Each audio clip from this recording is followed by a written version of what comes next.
Здравейте, колеги! Днес е 16 ноември 2025 година и започваме работа в лозята, защото ни предстои много тежка и бавна резидба. Какво ще правим? Ще сменяме този кордон.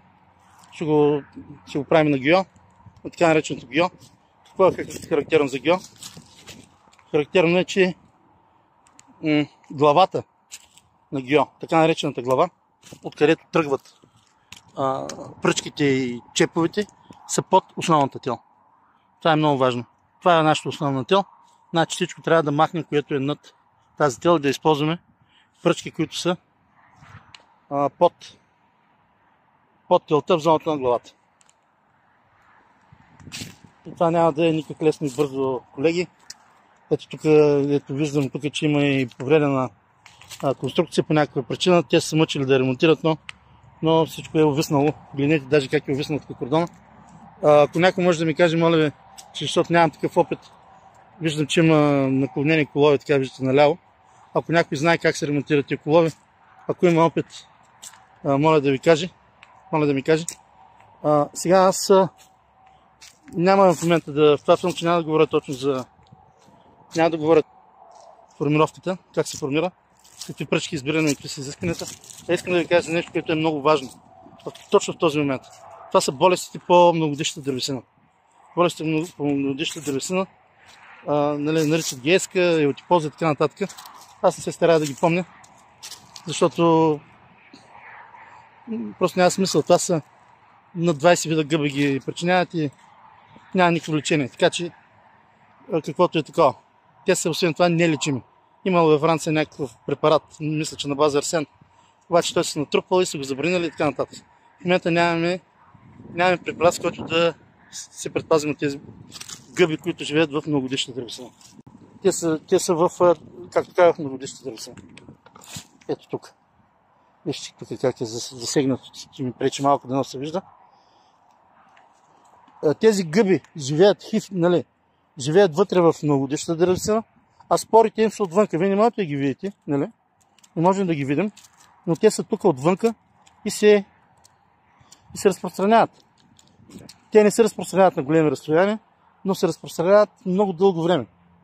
И се разпространяват, навлизат в лозата през отрези на двугодишна и многогодишна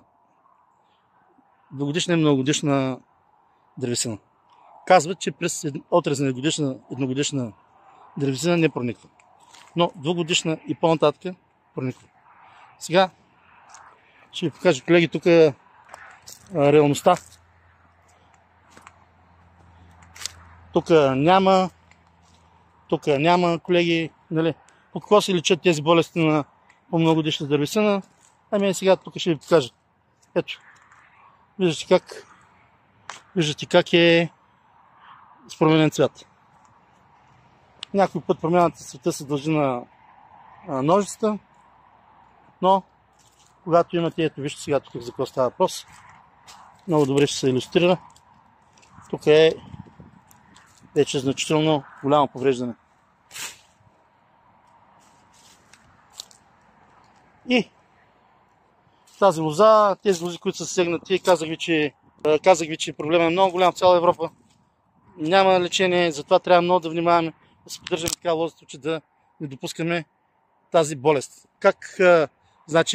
Какво е нещо, с което се стараем да не допускаме тази болест? Това е вземаме кофичка с боя, четка и започваме да замазваме тези отрези. Боята трябва да е обикновена акрилна боя, така наречена латекс. Може да вземете латекс различен, може да вземете и течна гума с UV защита. Това си е ваша работа, но това нещо задължително трябва да се направи. Ето кофичка с боя, четка. Как ще се разпределите работата, не знам, но това нещо хубавичко трябва да се замаши. Абсолютно задължително.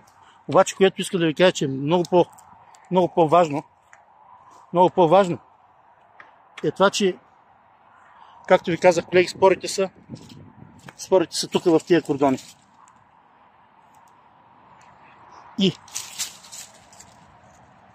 И с тръскване, когато работим, нали, режем с тръскването тия спори се отделят и попадат на гостоприемника, така да се каже, на пресния отрез, тук, с тръскването. А пък, ако не ги замажем и минем след това с шредера, тук в тия, нали, да ги надробим, става съвсем сериозна работа. Затова, колеги, важно е, искам да ви го кажа, минава се, прави се отрез, минава той, който замазва и замазва. Ето, прави се отрез преди да се свали този кордон от тук. Защото ако тук има, това е чиста лоза, това също е чиста лоза, но някъде има. И оставят ли се тия отрези открити, при всички случаи ще ви доведат спори и ще съкратим и ще съкратите, колеги, живота на лозето, добива и всичко и така нататък. Така че с една такава смяна може да се направим и този проблем. Да си вкараме тези гъби. Това са моите препоръки за борба с тази болест. Други препоръки нямам, други начини за борба нямам. Така че, колеги, ако се постараете, нали, ако имате такава манипулация, която да извършите, се постарайте, може да си спасите. Това е за сега в това филмче. Следващия вече ще ви говоря по-подробно за това, кои пръчки предпочитаме, как ги вземем, как не тварваме, нали, всичко вече около резидбата. Довиждане, колеги.